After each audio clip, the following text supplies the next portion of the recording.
नमस्ते भारत, जय सनातन। देशवासियों, आप सभी को हार्दिक प्रणाम।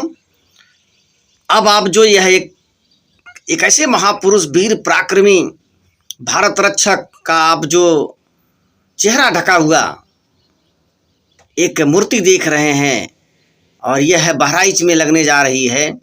जो एक पार्क बन रहा है, जो एक इनका स्मारक बन रहा है चित्तौड़ा झील पे, विजय दिवस के रूप में अभी हम लोगों ने मनाया 10 जून को।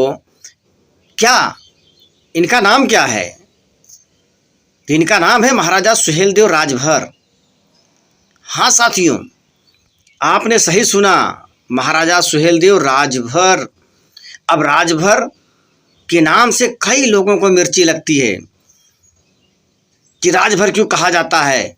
अरे, ये मिर्ची उन्हीं को लगती है जिन लोगों ने अपने कुल वंश का नाम छुपाकर नए राजपूतों के नाम से या अलग अलग नाम वंशावलियों से अपनी पहचान को छिपा लिए, उन मुस्लिम आक्रांताओं के डर से। ऐसे लोग अब उनको मिर्ची लग रही है, क्योंकि ये अपने बाप दादा, अपने पूर्वज को तो भूल चुके हैं, उनके नाम को भूल चुके हैं। अब उन्हें यह कहने में शर्म आती है। तो साथियों, चलिए वो शर्म करते रहें और कितना भी चिल्लाते रहें, एक दिन उन्हें मानना पड़ेगा कि उनके पूर्वज भर राजभर ही थे, वो उन्हीं के वंशज हैं। आज जितने लोग भी चिल्ला रहे हैं, अब आपको हम दिखाएंगे सही में कहाँ बहराइच के राजभरों ने एक ऐसा काम किया जिसके बारे में लिखा तो गया है, लेकिन लोग बताते नहीं हैं। चलिए मैं आपको बताता हूं साथियों। आइए, ये देखिए, आप जो देख रहे हैं अभी, गवर्नमेंट ऑफ इंडिया यानी भारत सरकार, आर्कोलॉजिकल सर्वे ऑफ इंडिया यानी भारतीय पुरातत्व विभाग, आर्कोलॉजिकल लाइब्रेरी यानी ये भारतीय पुरातत्व विभाग का क्या है, ये पुस्तकालय जो लाइब्रेरी है, जो एक रिकॉर्ड है। अब रिकॉर्ड नंबर सारा यहाँ पे आप देख रहे हैं, जिसे ऑनलाइन किया गया है, कोई भी पढ़ सकता है। और हम तथ्य को छुपाते नहीं हैं, एकदम खोल कर सामने रख देते हैं। कोई भी अंधा भी आदमी पढ़ सकता है अगर पढ़ा लिखा होगा तो। चलिए साथियों, अब आप देख रहे हैं, यह है gazetteer of the province of Awadh, volume 3 N to Z। आप देख रहे हैं, पब्लिश्ड बाय अथॉरिटी, बाकायदे नंबर इसका दिया है 31048। और आप देख रहे हैं नीचे सारा नंबर है। Allahabad north western province and Awadh government press यानी गवर्नमेंट सरकार की प्रेस, अवध सरकार की प्रेस जो थी 1878 ईस्वी में, आर्कोलॉजिकल लाइब्रेरी का और भारतीय जो गवर्नमेंट है, भारत सरकार है, उसका आप लोगो देख रहे हैं। अब इसमें जो लिखा है, अगर इसके बताने के बावजूद भी कुछ लोग कमेंट करते हैं तो समझ जाइए कहीं न कहीं उनके अंदर कमीनापन है। जिसे बोलते हैं ना गधा, उन्हें गधा भी कहे तो कोई फर्क नहीं पड़ता। ऐसे गधे लोग कमेंट में दिखेंगे, ऐसे तो मुझे नहीं लगता है दिखेंगे, पर दिखेंगे, समझ जाना है आप। कहीं कहीं इनके अंदर जो है एक वो नाजायजपन वाला फीलिंग है। आइए, अब मैं आपको ले चलता हूं सेविडेंस की तरफ। ये देखिए, 552 यानी 552 पेज नंबर पे यहाँ पे 3 महत्वपूर्ण दिए गए हैं। यानी मोहम्मदन्स का यहाँ पे दिया गया है कि उनके कैसे 2 पार्ट्स अलग अलग हुए, फिर आगे कन्वर्ट्स मतलब धर्मांतरण कैसे हुआ, फिर आगे चल के यहाँ पे देखिए आप जो लिखा गया, the first invasion of Awadh यानी अवध का प्रथम आक्रमण। यानी अवध जिसे आज प्रोविंस अवध कहते हैं, उत्तर प्रदेश कहते हैं, इस पे प्रथम आक्रमण कब हुआ। अब इसके बारे में जो लिखा गया है साथियों, मैं आपको एकदम हिंदी में इसका बताता हूं अनुवाद। अब आप देखिए, यहाँ पर मैंने एकदम इसमें कुछ भी अपने मन से नहीं लिखा है। देख रहे हैं 552 पेज नंबर, और इसमें जो गूगल बाबा ने ट्रांसलेट किया है मैं उसी को बता रहा हूँ, क्योंकि इसमें मैं अगर कुछ सुधार करता, कुछ लोगों को लगता है कि हमने कुछ अपने मन से लिख दिया है। तो अब देखिए इसमें क्या लिखा गया है। और साथियों, अब जो बताने जा रहे हैं इसका हिंदी ट्रांसलेट में, आप इस वीडियो को वीडियो समझकर नहीं, एक एविडेंस तथ्य समझकर इतना शेयर करो। इन जो कुछ अपने ही वंश कुल खानदान के दुश्मन बन गए, नए नए वंश बनाकर ये सोचते हैं कि हम ही बहादुर हैं। अरे गद्दारों, साथियों, इतना शेयर करो ना, इन गद्दारों की बोलती बंद हो जाए। अब देखिए मोहम्मदन, आगे इनके दो दलों का विभाजन के बारे में दिया है। दूसरा देखिए धर्मांतर के बारे में दिया है। तीसरा उपनिवेशवादी के बारे में दिया है। और जो चौथा इसमें अवध का पहला आक्रमण। अब बड़ी मज़ेदार पॉइंट, इसे समझिए। मोहम्मदों द्वारा अर्थात मुसलमानों द्वारा, मुस्लिमों द्वारा अवध पर पहला आक्रमण लगभग 1033 में गजनी के सुल्तान महमूद के भतीजे सैयद सलार मसूद के अधीन था। मतलब वो जो गजनी था उसका भांजा मसूद, उसके अधीन में पहला आक्रमण अवध में हुआ था। ऐसा मुस्लिम का जो इतिहास है, अवध उत्तर प्रदेश आज का जो कहा जाता है, उससे पहला आक्रमण यह रिकॉर्ड दर्ज करता है। लेकिन यह अभियान मुसलमानों के लिए सबसे विनाशकारी था। ध्यान दीजिए, मैं नहीं कह रहा हूँ, यह भारतीय पुरातत्व विभाग का रिकॉर्ड, गवर्नमेंट का रिकॉर्ड कह रहा है।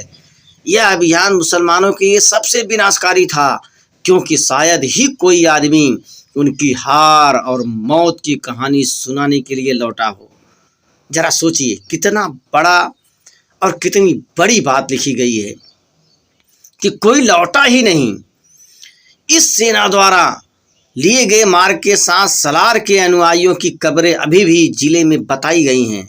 मतलब उनकी जो कब्रें, जो मारे गए जगह जगह, उनकी कब्रें आज पूरे अवध में मिलती हैं। इन्हीं जहाँ जहाँ भी गए हैं, इन्हीं राजभरों ने, इन्हीं वीर बहादुर कौमों ने इनसे लोहा लिया है और इनको मौत के घाट उतारा है। लेकिन अब कह रहे हैं कि आप लोग सोचेंगे कहाँ लिखा है। देखिए, लेकिन मुख्य रूप से बारी थाना और असीवान में बात के स्थान पर इस मकबरों के पास बना गंज आज भी शहीदों के बाजार के नाम से जाना जाता है। सोचिए, एक लुटेरा, जो वो लोग मारे गए इन राजभरों के हाथों, वो शहीद कहला रहे हैं। और इसी देश में जिन्होंने उन्हें मारा, जिन्होंने उन्हें अपने जमीन, अपनी मातृभूमि से रक्षा की, वो उन्हें किस नाम से पुकारा जाता है, ये आप लोग तय करिए। आगे देखिए, अभियान का अंत विनाशकारी था। खुद मसूद उनके यजमान के अवशेष बहराइच के, देखिए, बहराइच के राजभरों के हाथों गिर गए। अर्थात उसके जितने भी अनुयायी, उसके जितने भी सैनिक बहराइच के राजभरों के हाथों मारे गए। अर्थात महाराजा सुहेलदेव, उनके जितने भी सहयोगी, जितने भी उनके 21-22 राजाओं का नाम आता है जो सहयोगी, इन सभी के हाथों ऐसे काटे गए कि एक भी उसका हाल बताने के लिए गजनी में नहीं पहुंचा। यह मैं नहीं कह रहा हूँ, यह कौन कह रहा है? यह भारतीय पुरातत्व विभाग archaeological survey report, Awadh gazetteer और भारत सरकार के रिकॉर्ड में यह दर्ज कह रहा है। जहाँ उनका मंदिर अभी भी विद्यमान है, उनका मंदिर का अर्थात मस्जिद, मकबरा, उनका आप जो भी मुस्लिम भाषा में कह सकते हैं दरगाह, उनकी कब्रें आज भी विद्यमान हैं। लगभग 200 साल बाद बनाया गया था। कब? जब दिल्ली सम्राट के अधीन मुसलमानों ने प्रांत में एक अस्थाई आधार हासिल कर लिया। 200 साल बाद का मतलब क्या? वही पृथ्वीराज चौहान, जिसे आज सारे लोग गर्व करते हैं, वही जयचंद, आपसी दुश्मनी की वजह से जिन लोगों से पूरे देश को मुसलमानों ने कब्जा किया, लेकिन कब तक नहीं किया? जब तक भौरों ने उनसे लोहा लिया, तब तक अवध में किसी की माई के लाल ने कब्जा नहीं कर पाया था। देखिए लिखा है 200 साल बाद, अर्थात यह कहानी 1246 नसरुद्दीन के समय की बात बताई जा रही है। अब साथियों, आप तय करो और देशवासी तय करें, क्या यह रिकॉर्ड आज तक कांग्रेसियों के पास नहीं थी? क्या यह वामपंथियों के पास नहीं थी? कम्युनिस्ट वादियों के पास नहीं थी? क्या यह बहुजनवादियों के पास नहीं थी? समाजवादियों के पास नहीं थी? सारे लोगों की सरकारें बनती हैं और यह रिकॉर्ड सरकार के पास है, लेकिन सारे लोग सिर्फ राजनीति और आज भी लोग कर रहे हैं।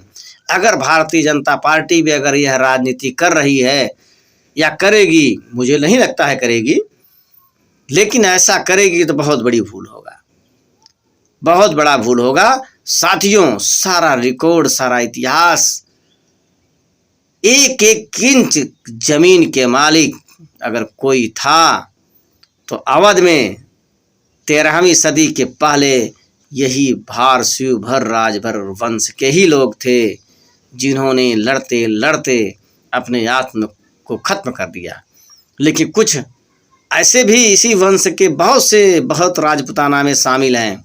ठीक है, कुछ गद्दार उभर कर सामने आ रहे हैं, बस आप लोग इसे शेयर करिए, सबकी बोलती बंद हो जाएगी। नमस्कार, प्रणाम, जय भारत, जय सनातन।